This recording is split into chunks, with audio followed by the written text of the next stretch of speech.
Zavon-manitra Giv manolotra anao ny vaovao. Giv, mandy ianao. La 4G Batelma vous présente ny vaovao.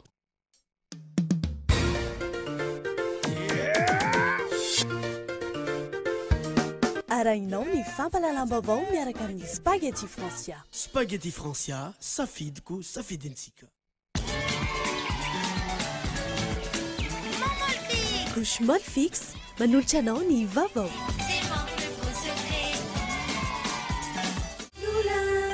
Blue Line TV safidy tsara indrindra manolotra anao Ny vaovao.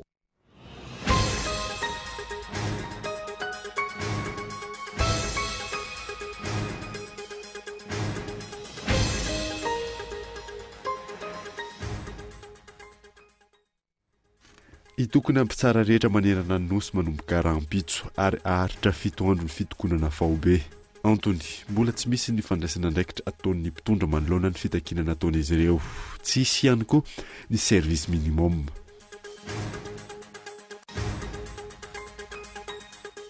Tsy mbola tafajoro amin'ny fomba ofisialy ny fisian'ny mpanohitra eny amin'ny antenimera eto amintsika. Tokony hojerena akaiky izany mialohan'ny fifidianana ny taonina 2024 isan'ny songadina tao anatin'ny boky nosoratan'ny Tsiora Razafindrabe, doktorante any amin'ny université any ivelany, boky izay nivoaka ny farany taona 2024. Fonja maro manerana ny Madagasikara no ahina irodana noho ny tsy fisian'ny fanaovozana azy ireo amin'ny taonany maro izay toy any tranga tao Antsohi ny farany herinandro lasa teo.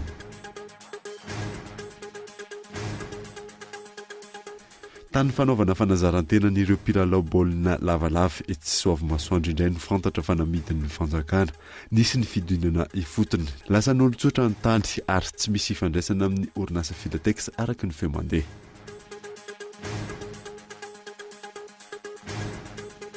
Maresaka iraisam pirenena efa voafian'ny tafika irakana ny tanànan'ny Mosul ary efa nanaiky izany ny mpitondra n'ireo firenendehibe. Tsy mijanona hatreto ny ady amin'ny fanjakana islamika maneran-tany fa mbola mitohy izany raha ny fanazavana azo. Nadidin'ireo arahanao afaka fotoana fohy.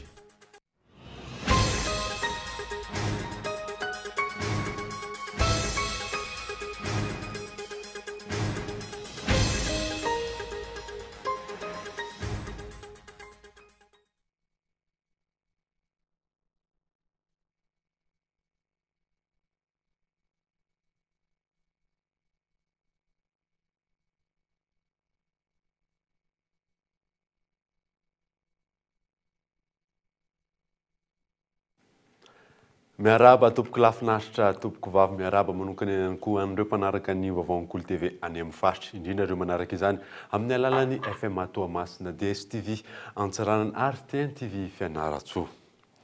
Ny anomboantsika ny vaovao itokona ny mpitsara rehetra manerana ny nosy manomboka rahampitso ary aharitra 7 andro ifitokonana faobe io. Tsy mbola misy ny fandraisana andraikitra nataon'ny mpitondra manoloana ny fitakinana nataon'izy ireo no antony izany. Tsy hisy ihany koa ny service minimum. Mora manitra. Tapitra rahampitso ny fetrandro nomeny ny sindikany ny mpitsara eto Madagasikara andinihana ny fitakina izay nataon'izy ireo. Iroso amin'ny fitokonana faobe ny mpitsara rehetra manerana ny Madagasikara manomboka rahampitso ary aharitra 7 andro izany.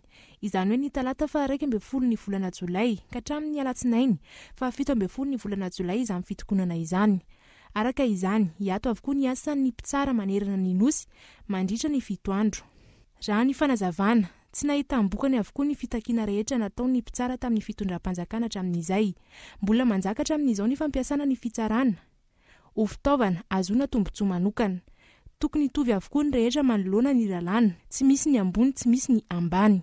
Fotoana zao anovana an'izany fomba fijery zany a, fotoana tokony hanajanonana an'ilay instrumentalisation ny fitsarana ary fotoana tokony hanajana lalàna rehetra velona eto Madagasikara na mpitondra na mpanambola na mahantra na tsy mikapa na mpanao inona asa na mpanao inona olon-tsotra na mpiasa mpanjakana dia mitovy daholo eo anilan'ny lalàna, tsy misy olona ambony lalàna. Izay no takinay mpitsara. Hatreto nefa tsy hitanay akory izay mba fepetra entitra izay no raisin'ny mpitondra mba hamalinana izany fitakiany mpitsara zany na dia efa nanomboka tamin'ny volana Jona ary izay no nivazavaza fa hoe zao sy zao fitakiany mpitsara dia nefany a misy syndicat sasany atsona maika dia maika miara miresaka fa rehefa mpitsara no mitaraina to tsy raharahiana mihitsy izay zany no fitakiana sy ny fitokonanay manokaraha mandritra ny fitokonana faobe tsy isy ny service minimum na izany aza isy ny fivoriana ataon'ireo mpitsara rehetra andiniana izay mety ho toy ny fitakiana nio fitoandro io zany a tsisy miasa mpitsara aloha fa tsy hoe mipetrapetraka any an-tranona manao vakansy akory sanatria fa zay mahagrève tonga eo amin'ny toeram-piasana dia mamonjy toerana anankiray zay mivory mandinika ny fiainan'ny mpitsara tsirairay hoe inona ny hevitra hanatsarana ny asa mpitsara ity ny syndicat mpitsara matoa tsy nitokona hatramin'izay dia noho ny hoe fitsinjovana anareo vahoaka ihany nefa kosa izahay mitsinjo ny vahoaka fa mpitondra angamba ve tsy mitsinjo anareo vahoaka matoa izy tsy miaino anay mpitsara mihitsy satria ny zavatra fitakiana ataonay a dia ny anatsarana ny fiainan'ireo vahoaka reo satria raha mitovy eo anilan'ny lalàna zany tsika rehetra ihany manana tombontsoa amin'izany fa tsisy hoe mpitsara irery manana tombontsoa na mpitondra rery na ny vahoaka rery aorian'ny fitokonana izay ho atao mandritra ny 7 andro andrasana izay mety ho fandraisana ndraikitry ny mpitondra fepetra entitra kosa no horaisin'ny syndicat ny mpitsara raha toka tsy misy izay fandraisana ndraikitra izay raha tsy ahivana efa nisy ny fitokonana faobe nandritra ny 2 andro nataon'ny mpitsara anairana ny fitondram-panjakana fitokonana faobe izay tsy nahita mbokany ihany koa fanajana ny tany-tandalàna ady amin'ny fampiasana ny fitsarana ho fitaovana ahazoana tombontsoa manokana ireo no votoaty ny fitakiana ataon'ireo mpitsara manerana ny nosy tontolon'ny fitsarana izay hatrany dia androso volavolana didim-panjakana ho an'ny gouvernementa ny syndicat ny Prak-Drara izany nivokatry ny asan'ny komisiona manokana misahana ny fitakian'ny Prak-Drara eto Madagasikara miora mantratra maro ny fitakiana nataon'ny Prak-Drara ny fitsarana eto amintsika anisan'izany ny tsy fampanaovana soni ny famonjana sy ny tsy fiatrehana ny famitorana na ina ho tonga amin'ny fanafoanana tsikelikely ny asan'ny Prak-Drara ireo nisy ny komisiona manokana natsangana andinika ny fitakian'ny Prak-Drara taorian'ireo fitakiana ny sesisesy na rahina fitokonana matetika raha ny fanadihadiana natao efa misy ny volavolana didim-panjakana mikasika ny Prak-Drara atolotra hodinia ny gouvernementa sy ny primature isan'ny nisongadina ao anatiny izany lahatsoratra izany ny fitakiana mikasika ny fiakarana antana-tohatra izay nanaovana fitakiana hatramin'izay arak'ilay teniko teo mantsy ilay volavolana didim-panjakana izay eo ataonay dia ny tsy fampiharana ny fampakarana anay ao amin'ny antana-tohatra misy amin'ny corps ny Prak-Drara zay rahantsika mahalala ngamba fa any amin'ny corps rehetrarehetra zay misy eto Madagasikara ho an'ny mpiasam-panjakana dia misy ny fiakarana antana-tohatra kanefa ho anay izay zavatra zay tany amin'ny taona 4 no farany nisy an'ilay antsoina hoe versement io versement io mantsy dia ilay hoe fiakarana antana-tohatra amin'ny alalan'io fampiarana an'io volavolana didim-panjakana io efa nisy ilay volavolana ilay didim-panjakana tamin'izany fa taorinan'izay sady tsy nisy ny fifaninanana ho an'ny lehiben'ny Prak-Drara no tsy nisy ny fiakarana amin'izay antana-tohatra zay efa voafaritra ao anatin'io volavolana didim-panjakana io zay mampametra-panontaniana ny tranga tahaka izao nisy fitovinandanja ny syndicat eo anatrehan'ny gouvernementa sy ny ministera tompon'andraikitra efa nisy ny fitokonana ny arahan'ny Prak-Drara sy ny mpitsara nanao natsangana avy hatrany ny komisiona manokana misahana ny fitakiana ho an'ny syndicat ny Prak-Drara tsy misy kosa ny fandraisana andraikitra amin'ny fitakiana ny mpitsara andrasana izay vokatra io dingana hafa no raisina io Makasika ny fanoherana kosa indray dia tsy mbola tafatsoro amin'ny fomba ofisialy ny fisian'ny mpanohitra eny amin'ny antenoera eto amintsika tokony hojerena akaiky izany mialohan'ny fifidianana ho an'ny taona 2024 isan'ny songadina tao anatin'ny boky nosoratany Tsior Razafindrabe doctorante any amin'ny université any ivelany boky izay nivoaka ny farany taona 2024 ka eto Andriatsilavo hatramin'ny fifidianana ialana tamin'ny krizy ny taona 2024 tsy mbola nisy ary tsy mazava ny momba ny fisian'ny mpanohitra eto amintsika efa maro ny resaka nandeha momba izany maro ihany koa ireo nandalina manokana ny fanoherana nainga tamin'izay voasoratra ny lalam-panorenana malagasy amin'ny mahatany demokratika azy iray amin'ireo fandalinana voaresaka etseroa amin'izao fotoana izao ny boky mitondra ny lohateny hoe la loi sur l'opposition à Madagascar un mal nécessaire nosoratany Tsior Razafindrabe nivoaka ny farany taona 2024 taorinina fitan'ny fifidianana solobavim-bahoaka tany Frantsa nanitona ny sain'ireo mpandalina sy mpampianatra mpikaroka ny lalàna momba ny fanoherana amin'ny firenena iray ary voaresaka manokana amin'izany Madagasikara. Ho an'ny Dr Kazadi, araka ny voasorany ao amin'ny savaranonandon'ilay boky, maro mpampiasany amin'ny Repoblika Demokratika ny Congo io boky io. Antony, lara-pameana ho azy ireo ny sata amin'ny feny mpanohitra. Raha ny fanazavana ho an'ny Madagasikara, tsy mbola misy manohitra eny amin'ireo anteny merarotota tao anatin'ny 3 taona mahery zay. Efa nisy ny fijoroana tamin'ny fomba ofisialy ho mpanohitra ho izy, saingy mbola misy ny sakany eo anivon'ny fitsarana avo momba ny lalam-panorenana sy ny fahefana mpanatanteraka. Vokatr'izay, banga ny toeran'ny mpanohitra, afaka manao izay tiany atao ny filoham-pirenena sy ny Prime Ministra. Ankoatr'izay raha ny fanazavany ao amin'ny savaranonandon'ny boky io hatrany, ilaina ary tokony ho lara-pameana ny fandinihana momba ny mpanohitra mialoha ny fifidianana ho an'ny taona 2024. Hatreto aloha, samy miaiky ny rehetra fa ny mpitondra fanjakana no minidy tsy manaiky ny fisian'ny mpanohitra eny anevon'ny anteny merarotota. Samy matsapa ihany koa fa misy ny fitoviana tatondokanga eo amin'ny fitsarana avo momba ny lalam-panorenana sy ny fahefana mpanatanteraka. Voapirofo arak'izany fa tsy manana fahaleovan-tena ny fitsarana avo momba ny lalam-panorenana sy ny anteny merarotota eto amintsika. Ny fahefana mpanatanteraka no mibaiko azy ireo arak'izay mampety azy ahafana mahazo ny tombotsoany manokana. Lafim-baovao hafa kosa indray dia olona 3 no maty vokatry ny fifandonana ny sehon'ny zoma lasa teo taorian'ny fanafian-dahalo miisa 17 tao amin'ny tanànan'ny Ampasikely izay commune ambanivohitra ao amin'ny district any Amparafalavolo faritra Alotra Mangoro. Miisa 17 amin'zato amin'ireo omby 700 ny fantatra fa tafaverina ankehitriny raha zato mahery no lasan'ireo dahalo. Mbola mandrahona iverina ihany koa ireo dahalo fanampanazavana izay entiny ben'ny tanàna ao Ampasikely. Ary le dahalo manganatra omby 700. Mifanenjika izany izy ireo miaraka amin'ny fanampy koa tamin'ny brigadena gendarmerie tao Amparafalavolo ndraiky hoe encercler le dahalo ka tafaporitsaka. Fa ny omby amin'ny 700, 7 amin'ny zato no tafaverina. Misy alika 10 tao amin'ny tanàna, misy olona 3 maty ary adidina Matsiravina no nataon'ireo dahalo. Ka le zavatra moa tsy ampy le fitaovana tsy ampy le moto tout-terrain anendrehana an'le dahalo, lalana mohitanareo ihany fa ratsy de ratsy, dia na izany na tsy izany tena mendrika no miarabaina zany reo unité anay aty Ambatondrazaka aty Amparafalavolo dia ny Basikely eto amin'ny commune Basikely. Ino mandrao ana hoe iveriny ve asa an'le ombinay le nangalamy zany le tsy azo dia io zany rapitry zany hoe manao misy renfort mafinafy zany ny tena masasa loza zany reto mpano reto indreo iverina dia afan'le ambina omby satria 700 le omby no nangalamy. Mankasika an'ireo fotodrafitrasa nampiasaina tamin'ny francophonie kosa indray dia mbola tsy afaka ampiasaina ny lalana mampitohy an'ny vato sy tsara saotra.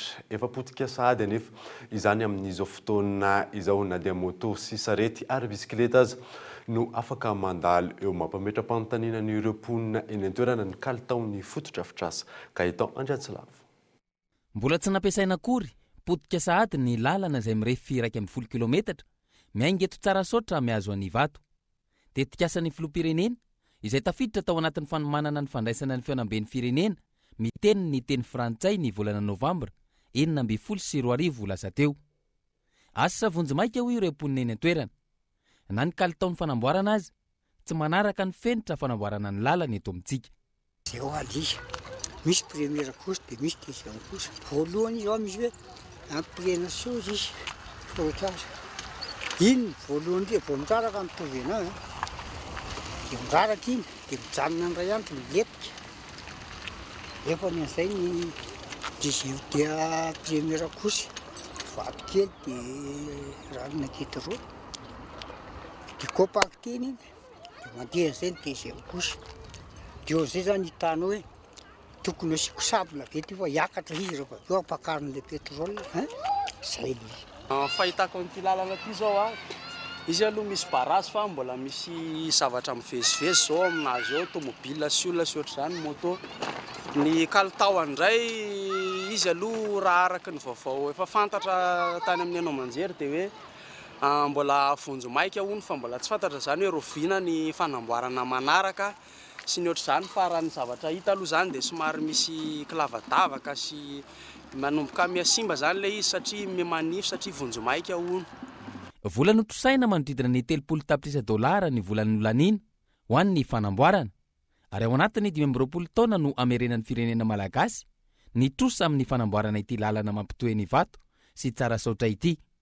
Izany hoe ibaby trosa ao anatin'ny 20 taona ny malagasy sy ireo taranaka any aoriana. Ny zava-misy amin'izao fotoana izao anefa potika sahady ireo zava-bita na dia mbola tsy nampiasaina akory aza. Vola very fotsiny ihany zany hoy ny mponina eny an-toerana. Raha maraila isika moa tsy afaka hoe isika tsy zalahy ambony eo any tena mikarakara ny zavatra io. Dia zany ataoko hoe tokony mba miara-manentana zany mpanao raha-panjakana sindrarehetra mijery an'io lalana io sindrarehetra satria vola be ny lansika tamin'io. Volam-bahoaka. Vola very ny tambarin'olona totovana fotsiny nefa le lalana ratsy be tsy sady amin'izay mbola hatramin'izao tsy misokatra akory. Io aloha mbola ambarina mihitsy ny mbola tsy azo ampiasaina fa zany rehefa klodoka be izy eo tsy vita sinoa dia mora simba kely. Very fotsiny zao ny tambary zao misy tambary bobaka be any dadabe anay zao tena totoran'izao fotsiny nefa le lalana tsy azo andehanana akory. Raha ny fantatra ny volana aogositra ho avy izao no iroso amin'ny fanatsarana sy ny famitana tanteraka ny lalana ny orinasa nahazo ny tsena. Andrasana araka izany io volana aogositra anombohany ny asa io. Andrasana ihany koa ny hoe mifanentana amin'ny vola natokana anamboarana azy ve ny lalana rehefa tena vita. Raha ny zava-misy na oela na ho aingana tsy maintsy hisy fiantraikany eto amin'ny firenena ireo vola trosaina any amin'ny any ivelany ireo. Raha tsy ilaza fa tsy ny fanomezan-dalana ireo vahiny hitrandraka ny harem-pirenena, ny fanomezana tombon-dany azy ireo apiditra ireo entana avy any aminy sy hamoaka ny kalalahana ny avy eto amintsika. Mijany amin'ny faritra iny ihany isika tany fanaovana fanazaran-tenan'ireo mpilalao baolina lavalava eto sy Soavamasoandro indray ny fantatra fa namidin'ny fanjakana nidina ifotony tena an-toerana izahay androany niezaka nijery ny zava-misy marina eny an-toerana lasan'ny olon-tsotra ny tany ary tsy misy ifandraisany amin'ny orinasa Filatex araky ny feo mandeha. Michel Arana Arzon. Eto Soavamasoandro toerana fikotranan'ireo mpilalao baolina lavalava izay nomena ny fikambanana RCTS Rugby Club Tanora Soavamasoandro ny taona 5 ary nomena ampabe-maso azy ireo ny taona 10 no fantatra sy hita-maso fa misy mamefy. Ankoatra ny tany fikotrana ny tany mary aman-hektara maromaro ihany koa no tafiditra ao anatin'izay famefen'izay. Ny 12 jona toerana fanazavana azo teny an-toerana nanomboka izay famefeny izay.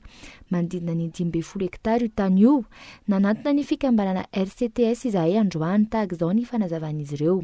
Ny zavatra mitsanga eto zany dia famefena n'ity kianja filalaovan'ny ankizy ity. Tsy hoe ankizy ihany lalao eto fa rehetrarehetra andrefa ny arivo Antananarivo renivohitra ny makiko ny équipe nationale makiko ary mbola manao entraînement eto ary zavatra magaga le izy efa mataona ny karakaran'ilay RCTS n'ity zavatra ity nefa anatin'ny fotoana fo dia tonga dia misy mamefy tonga dia misy mamotika le kianja tsy misy taratasy fampandrenesana tsisy nina fa tonga dia kejaina potehana araka zo hitanareo zao le kianja koa tonga dia gogoana fotsiny amin'izao ary le zavatra tsy hoe amin'ny atoandro na potehana anazy ohatra zao fa amin'ny alina amin'ny 1.20 sasany alina izy managokana izy amin'ny 12 sasany alina izy miala eo lasa izy nandeha dia vita.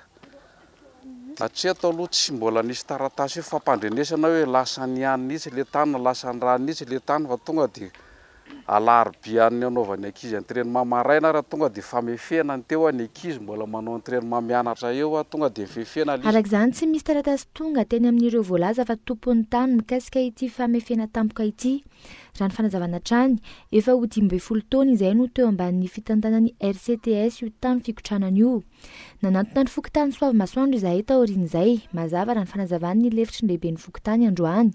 Raha ny taratasy eo amin'ny pilatanan'izy ireo efa 20 taona talohany izao no niainga ny famarotan'ny fanjakana io tany io fa zao vao miseho ny marina. Araka ny taratasy hita teto anatrenay izay mety mipresidany amin'ny ministra aminy izao vao teo dia taratasy efa fanaovan'ny fanjakana malagasy tamin'ny taona 1979 no tohizandrareo fa efa azo io tany io zay mitotaly 15 hectara dia tsy misy zavatra azona atao satria sady tsy nandalo teteny fokotany tsony l izy tsy nandalo sytaiza fa tonga izy dia natateraka ny asany ary andro manalina mihitsy ny andro ny asa ataondrareo ao amin'le izy neo olona vehivavy anankitelo no misoratra vehivavy malagasy anankitelo misoratra sy nangataka sy nazo io tany io zay lalana tamin'izany rehetrarehetra zany aloha tsy haiko fa ary amin'ny fiandohana ary misy tamin'izay fotoana izay fahalalako azy hoe programme 35 000 logement tamin'izany fotoana izany. Orinasa iray antsoina hoe Prime Immobilier no nandray an-tanana ny fanesorana ireo fefy ireo rehefa nivoaka ny alalana avy amin'ny ministera tompon'andraikitra. Voatontonona ao anatin'ity raharaha ity ny orinasa Filatex. Feo ihany zany raha ny fampitam-baovao alefa n'ity orinasa ity izay manambara fa tsy misy ifandraisan'ny orinasa Filatex amin'ny orinasa Prime Immobilier. Razoina ny tantara mitovy amin'ny raharaha arboretum mety sy ambady be ihany ny zava-mitranga.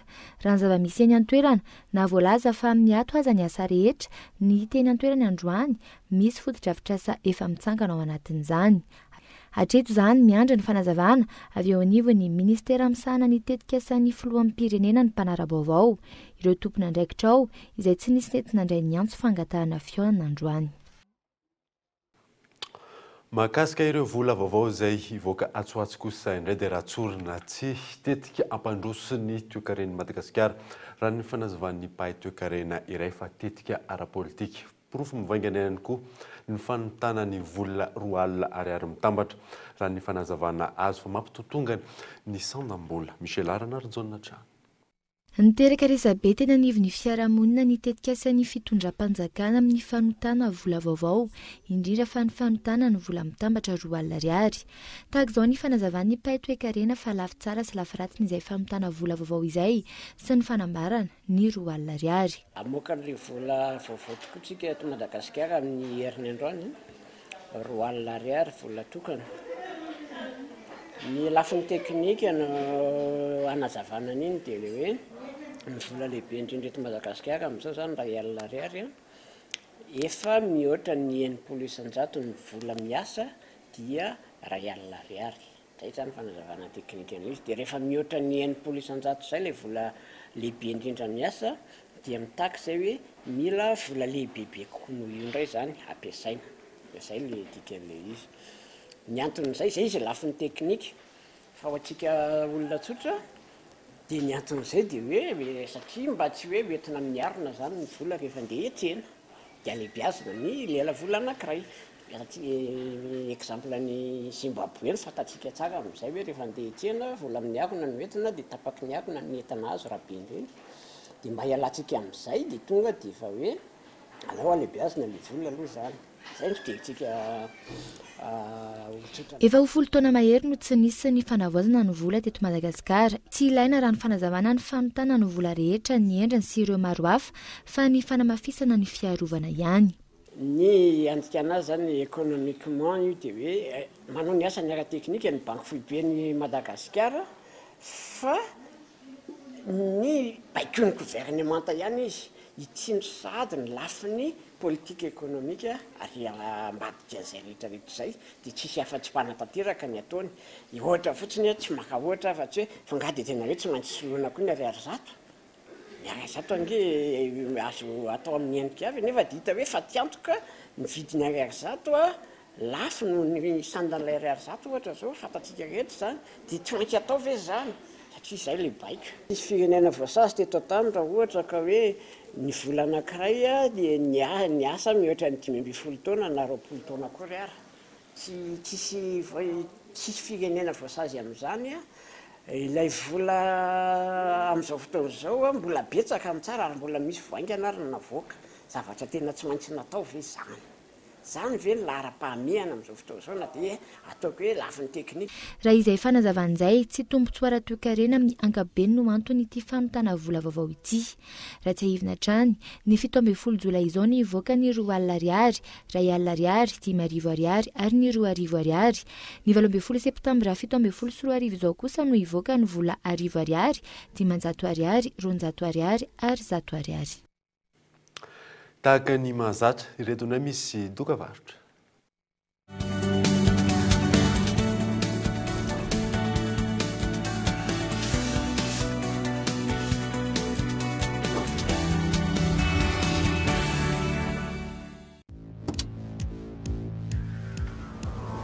Shell Super Extra. ndo porofoina ny zava-bitany solika natao hiaro ny moteranao ary avitanao kilometatra lavitra be kokoa. enao no nandrana nyzany mivantana mandritra ny Shell Extra Challenge lay fifaninanana mitsitosolika. ampiasao ny fahaizanao mitondra fiara andrefesana ny fitsitsina vitanao miaraka amin'ny Shell Super Extra. fa mety enao no andrombaka ilay fiara sy solika mandritra ny herintaona. Shell Extra Challenge eto Tomasina ny 4 5 4 Jolay.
Spaghetti Francia, safidiko, safidintsika.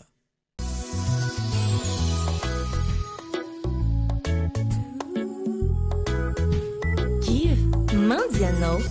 Vita amin'ny singa soja natoraly sianitra malefaka, manome hery sy manatsara ny hoditra, manalefaka hatrany sy mamelombelona.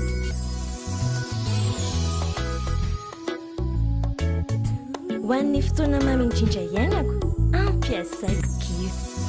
Kiry, mandy ianao.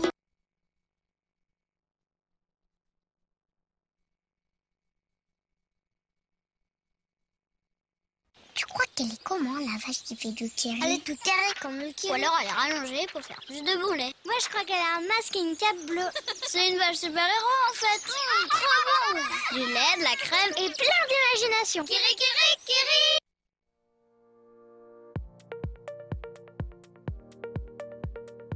Microcred Holding s'est implantée dès 2006 à Madagascar et devient en 2010 une banque. Elle fait maintenant partie des 100 plus grandes entreprises de l'île. Depuis sa création, la banque n'a cessé de se développer grâce à des offres adaptées, des services innovants et une politique de finances responsable qui favorise l'inclusion financière. Aujourd'hui, le groupe Microcred compte près de 951 agences et points de service dans 9 pays. Ses principaux actionnaires sont le groupe AXA, Apis, Maginvest, la Banque européenne d'investissement et NMI. Il sert plus de 460 000 clients en Afrique et en Asie, dont plus de 111 000 à Madagascar. Des particuliers, des micro et moyens entrepreneurs, des PME, des grandes entreprises et des grandes institutions. Microcred Banque Madagascar est une banque qui œuvre non seulement sur le plan économique, mais aussi sur les plans social, civique et environnemental. La force de la banque se résume en 5 valeurs. Simplicité, proximité, fiabilité, créativité et dynamisme. Elle intervient sur 3 grands domaines. Le financement des entrepreneurs et des salariés, le transfert d'argent domestique et international, la gestion de fonds avec un éventail de comptes bancaires répondant à chaque besoin de ses clients. Les transactions financières avec des moyens de paiement simplifiés, chèques, virements, cartes de retrait et effets de commerce. L'épargne avec des offres adaptées et diversifiées et des rémunérations plus qu'attractives. Le placement financier, un investissement fiable et un revenu garanti.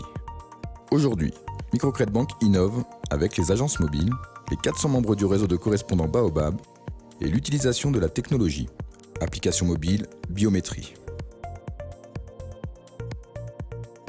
La banque crée une communauté dont l'objectif est de faciliter le présent et d'embellir l'avenir.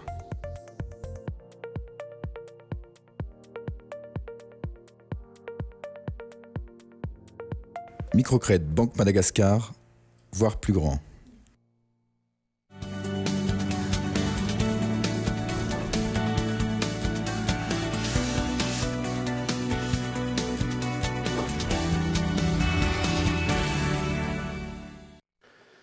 Mivelona eto amin'ny fampalalam-baovao isika. Lafin-javatra maro no anaovan'ny Office national pour l'environnement fanadidina iarahana amin'ny mponina amin'ny toerana iray mialohan'ny amoahana ny permis environnemental.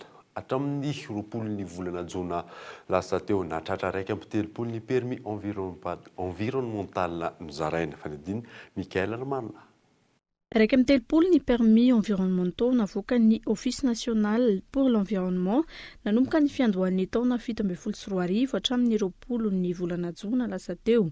Raha ny hita ao amin'ny tahirin-kevitra ity sambatra rampanjakana ity. Amin'ireo taratasy 1.3 ireo nisehitry ny fananganana orinasa sy nisehitry ny fitrandrahana renakibon'ny tany no mibahan-toerana izay mitana ny 2.3 isanjato amin'ny fitsinjarana. Ankoatra izay, nisehatra ny fambolena, fiompiana, fanorenana foto-drafitrasa, ny fitaterana sy ny fifandraisan-davitra. Tsy maintsy miera amin'ny fokon'olona eny fotsiny amin'ireo toerana voakasiky ny fangatahana permis environnemental ny fanomezana izany. Amin'ny ankapobeny, mangataka onitra amin'izay mety ho fahavoazana amin'ny ateraky ny tetikasa na ihany koa mijery izay mety ho fananana olon-tokana lasan'ilay orinasa na mijery izay ho fikitihana ny toerana tahaka ny fasana, ireo no jerena sy takin'ny mponina amin'ny orinasa. Aorian'ireo fitakiana ireo no manome ny permis environnementaux ny orinasa. Aorian'ny fahazona ny permis environnemental ihany koa vao tokony hanomboka ny dingana hafa amin'ny asa indrindra amin'ny sehatry ny fitrandrahana renakibon'ny tany. Tsy izay anefa ny zava-misy amin'ny ankapobeny eo anivon'ireo orinasa. Tontolon'ny maha olona kosa indray dia tsy mijanona amin'ny sehatry ny fampianarana ihany ny fanabeazana amin'ny maha olom-pirenena fa mivelatra amin'ny sehatra maro andraikitry ny tsirairay anefa no manao izany raha ny fanazavany ny manam-pahaizana fa ny Mikael Armaro lahatra. Miainga amin'ny fampianarana sy ny fanabeazana ny olom-pirenena ny fisian'ny fampandrosoana amin'ny firenena iray. Raha ny fanazavan'ny manam-pahaizana tsy tokony hijanona eo amin'ny fampianarana fotsiny ihany, ny fampitana ny fahaiza-miaina sy ny maha olona izay ampiarina amin'ny fiainana ihany koa. Amin'ny fampianarana sy fanabeazana azy dia zavatra anankiray fototra iangan'ny fampandrosoana ny firenena ny fanabeazana maha olom-pirenena. Ary izay anjara toeran'izay dia tsy amin'ny fampianarana ihany fa amin'ny zavatra maro samihafa na amin'ny fampandrosoana rehetra izany amin'izay resaka idiran'ny fampandrosoana amin'ny firenena dia idiran'ny éducation amin'ny fanabeazana maha olom-pirenena. Ka izay sehatry ny asa izay dia misokatra lavitra fa tsy amin'ny fampianarana ihany fa amin'ny sehatra maro samihafa.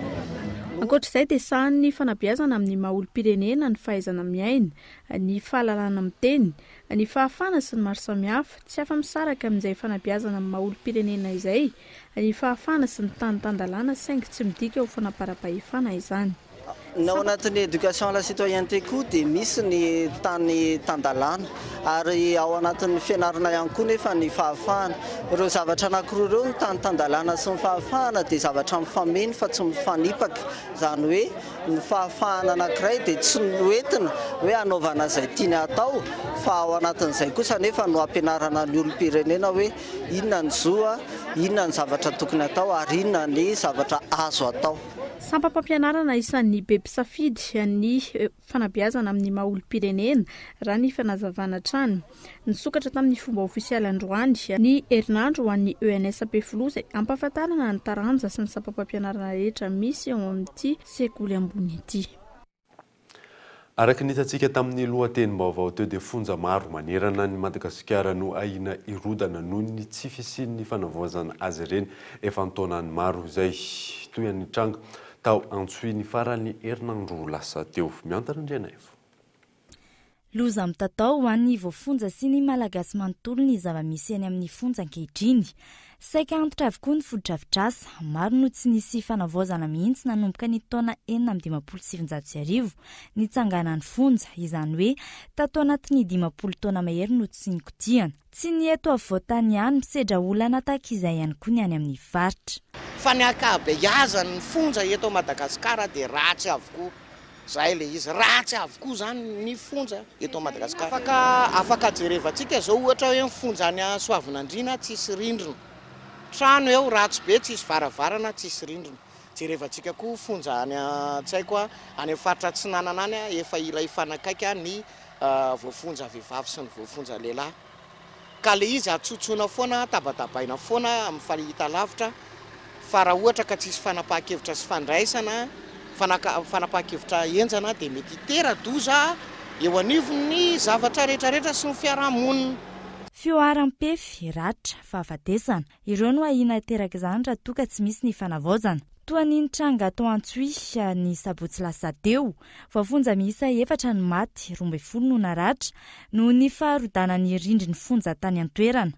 Tsy mahavaolana treto ny fepetra raisy ny fitondram-panjakana izay raha ny nambarany teo anivon'ny sendikany mpandrarany fonja tsy misy ny politika matotra ahafahana misoroka ny loza tahaka izao. Aorianan'le tolona nataonay farany iny zao vao mba nisy le hoe DPRP zany nitokana izay teti-bola sy ny zavatra mikasika ny fandrarana ny fonja zay fa taloha zany tamin'ny 5921 tamin'ny 1921 zay nahatonga ny fandrarana ny fonja tamin'ny andro vazana eny efa nitsangana reny fonja tokony isan-karazany reny fa itsika manko raha tsy misy zavatra mitranga ohatr'izao foana vao taitra itsika vao andeha hividy biriky vao andeha hitady vato vao anangana trano satria zany foana no iainana zany hoe efa misy zavatra mitranga vao mandeha le solution. Miisa manodidina ny 420 ny fonja manerana ny Madagasikara. Ankoatra ny olana eo amin'ny fotodrafitrasa, ahina miteraka loza eny anivon'ny fonja ihany koa ny tsy fampiny toerana asiana ireo voafonja. Raha ho an'ny fonja Antanimora ohatra ny jerena, miisa 700 no tokony ao anatiny mahatratra mahery ny 3,000 ny voafonja ao ankehitriny. Trangam-piarahamonina kosa eny dia maty notifirin'ny Jolany ben'ny tanàna ao amin'ny komuna Ampefy ditsirika ny Soavinandrina mbala 4 no nahafaty azy ary olona ray kosa ny voasambotra hoy ny gendarmerie io nasaina. Iray ny voasambotra treto tamin'ny fanafihana niatra tamin'ny ben'ny tanàna Ampefy Randrianara Lafidy Arvony ny farany herinandro teo. Mito kosa ny fanadihadiana ho an'ireo tompon'antoka hafa nanao ny fanafihana. Tsy mbola nisy tratra treto na ny fitaovana nampiasaina na ny vola nangalarina.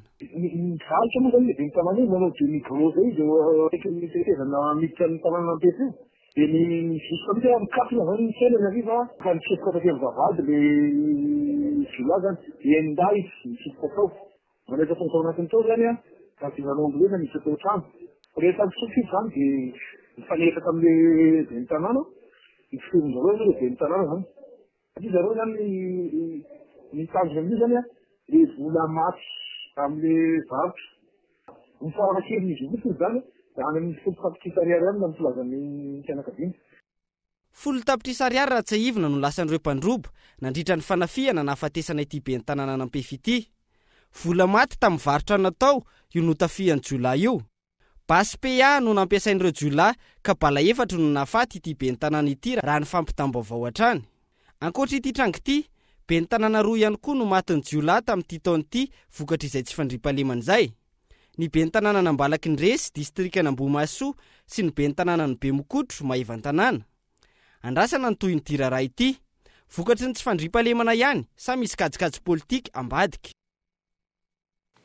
Ho any amin'ny faritra Tomasina isika dia ho an'ny mpivarotra ao amin'ny tsenan'ny bazary kely Tomasina ny toerana amin'izao fotoana izao antony mampirongatra ny fivarotana amoron-dalana sy ny fahateren'ny fifamoivoizana manodidina. Ao anatin'ny efa-bolana no anarenana sy anasy mpanavaozana ity tsena ity. Fezo Rafaly.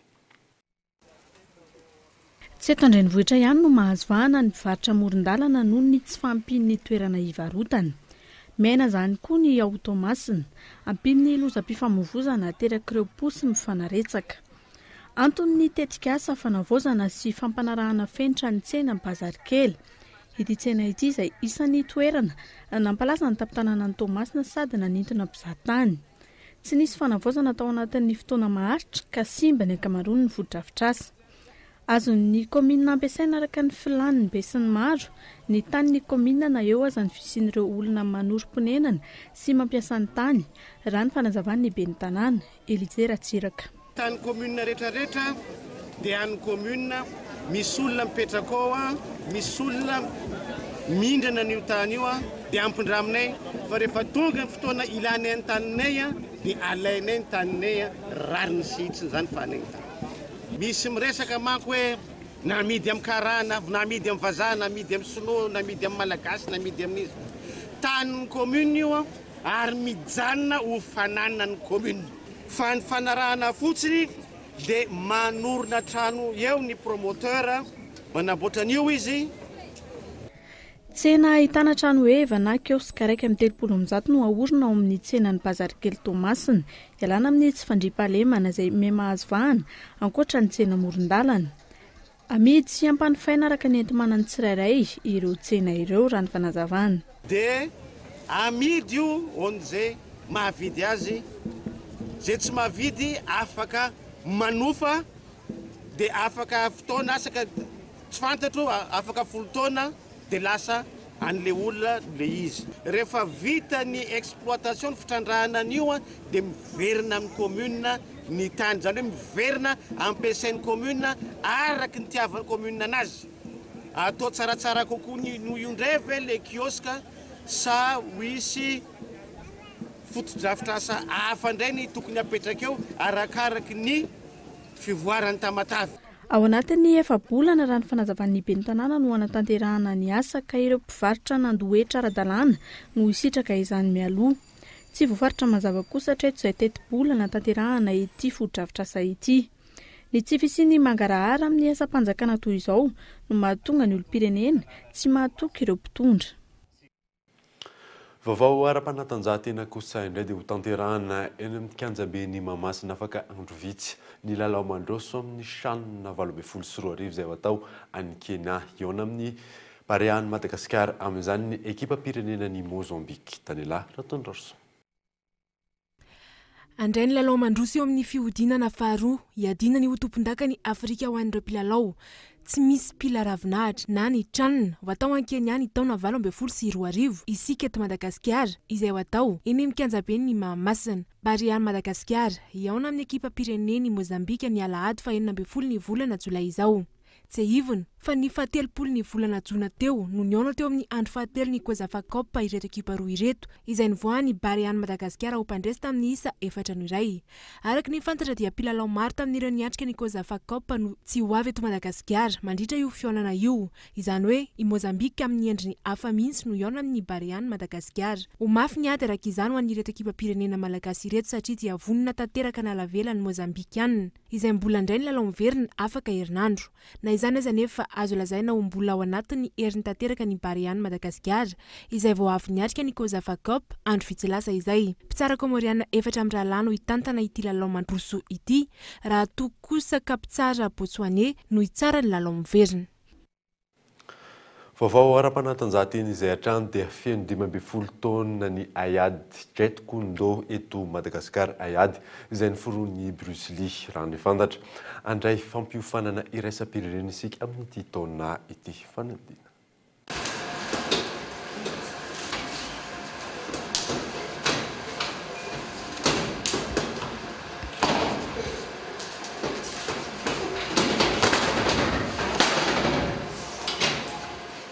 Folo taona izao no nijoroan'ny Ayad Richo Jet Kundo teto Madagasikara, karazana Ayad no foroan'ny Bruce Lee. Fifangaroana Ayad maromaro toy ny karate sy ny taekwondo ary ny maro hafa no nanome ny Jet Kundo. Efa maro amin'izao fotoana izao ireo liana amin'ity karazana Ayad ity eto Madagasikara, nanomboka ny taona 470 no nakaty. Dia maro ireo mpianatra izay voasarika lasa niangaly sy nanao an'ity taranja Jet Kundo ity. Taranja Jet Kundo moa zany dia le concept izay niforoan'ny Bruce Lee, zany hoe plutôt art martial izy amin'ny resaka Jun Fan Kung Fu, fa amin'ny resaka Jet Kundo izy dia somary miditra amin'ny resaka concept sy filosofia. Isan'ny zava-dehibe ao anatin'ny fandaharam-potoana ny Richo Jet Kundo amin'ity taona ity ny fandraisana ny fanofanana iraisam-pirenena ho atao eto Madagasikara amin'ny fiandohan'ny volana Novambra izao. Taoriany nazahoany izy ireo ny fankatoavana avy any Australie. Ny vaovao tsara aloha zany dia amin'ny volana Novambra zao zay dia andray stage international izay iarahana amin'ny David Bertrand izay mpampianatra Jet Kundo any Belgique izy io sady mpanao MMA ary maro ny taranja izay iangaliny amin'ny 4-5 Novambra zany dia misy stage international tanterahany Richo Jet Kundo Academia eto Antananarivo. Fampisehoana karazana Ayad maromaro moa no nentina nanamariana izany fankalazana ny 15 taona nijoroan'ny Ayad Richo Jet Kundo izany ny alahady teo teny Itaosy, nentina nampisehoana ny mahay raitsy mivaky ireo mpiangaly Ayad malagasy.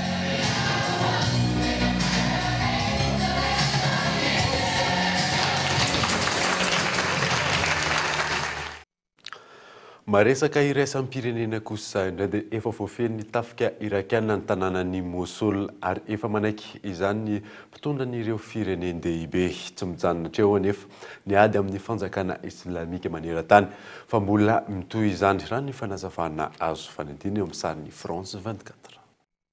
Efa nena ny tanàna voafeny fanjakana islamika nanomboka ny janoary 2024 ka hatramin'ny volana jona 2024 tany Irak. Naharitra 6 volana ny tany Mosul ary mbola miatrika ireo jihadista narivony ny tafika irakiana ankehitriny. Mitoy ny ady any Mosul fa mampiena ny herin'ny tafika irakiana noho ny fampiasan'ireo jihadista n'ireo tanora sy vehivavy ho mpanao viveriniainy amin'izao fotoana izao. Efa nankasitraka pahabe-maso ny ezaka nataon'ny tafika irakiana ny Praiministra Abadi omaly tany Mosul, Irak. Tao anatin'ny 3 taona ny fehezan'ny fanjakana islamika n'ireo faritra maro nivoaka ho mpandresy ny tafika irakiana raha voalazan'ny Praiministra irakiana.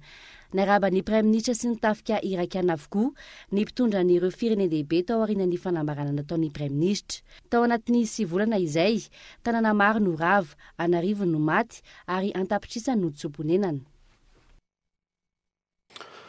Alohan'ny sarana daverina aminao ireo vaovao nisogatana tamin'ity alina ity.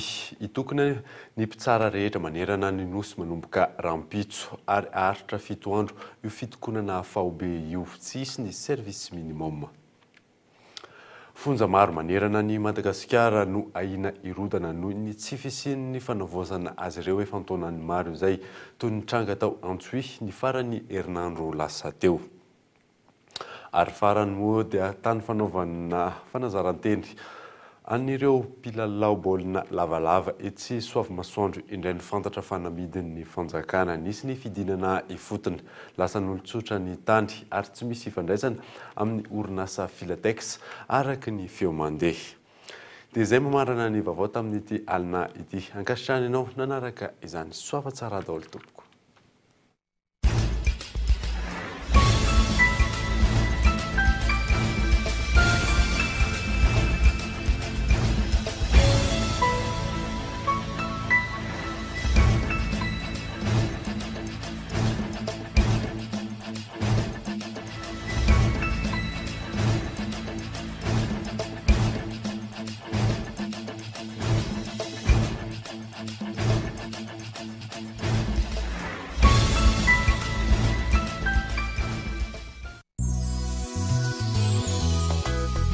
Savony manitra jive nanolotra anao teo ny vaovao.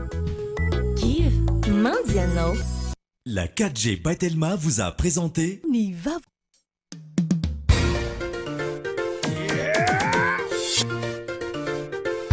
Ny fampalalam-baovao narahinao teo miaraka amin'ny Spaghetti Francia. Spaghetti Francia, safidiko safidintsika.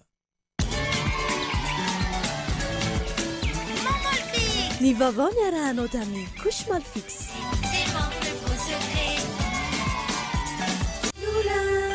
Blue Line TV safidy tsara indrindra nanolotra anao teo. Ny vaovao.